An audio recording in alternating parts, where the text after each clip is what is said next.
This is a female text. This is a female text, composed while folding someone else's clothes.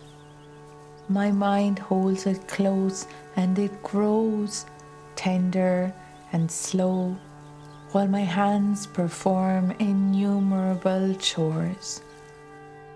This is a female text, born of guilt and desire, stitched to a soundtrack of cartoon nursery rhymes. This is a female text, and it's a tiny miracle that it even exists, as it does in this moment, lifted to another consciousness by the ordinary wonder of type. Ordinary, too, the ricochet of thought that swoops now from my body to yours.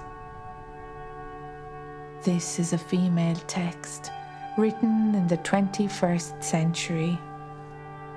How late it is, how much has changed, how little.